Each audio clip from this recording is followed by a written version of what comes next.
ഇന്ത്യയിലെ ഏക ഓസ്കാർ യോഗ്യതയുള്ള ഹ്രസ്വ ചലച്ചിത്രമേളയായ ബാംഗ്ലൂർ ഇൻ്റർനാഷണൽ ഷോർട്ട് ഫിലിം ഫെസ്റ്റിവലിലേക്ക് തിരഞ്ഞെടുക്കപ്പെട്ട രജിഷ വിജയൻ അഭിനയിച്ച ഹ്രസ്വ ചിത്രമാണ് കോവർട്ടി.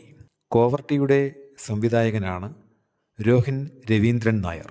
ഈ മേളയിൽ പുരസ്കാരം നേടുന്ന ചിത്രങ്ങൾക്ക് അക്കാദമി അവാർഡിൻ്റെ ഷോർട്ട് ഫിലിം വിഭാഗത്തിലേക്ക് നേരിട്ട് യോഗ്യത ലഭിക്കും. കേരള സംസ്ഥാന ചലച്ചിത്ര വികസന കോർപ്പറേഷൻ്റെ പുതിയ ചെയർമാൻ കെ മധു.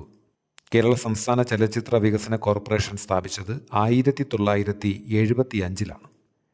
2025 തദ്ദേശ തെരഞ്ഞെടുപ്പിന് മുന്നോടിയായി സംസ്ഥാന തെരഞ്ഞെടുപ്പ് കമ്മീഷൻ ആരംഭിച്ച വോട്ടർ ബോധവൽക്കരണ പരിപാടി ലീപ് കേരള, പുസ്തകങ്ങൾക്ക് പകരം മനുഷ്യരുമായി സംവദിച്ച് അവരുടെ അനുഭവങ്ങൾ വായിക്കാൻ അവസരം നൽകുന്ന നൂതന പരിപാടിയാണ് ഹ്യൂമൻ ലൈബ്രറി.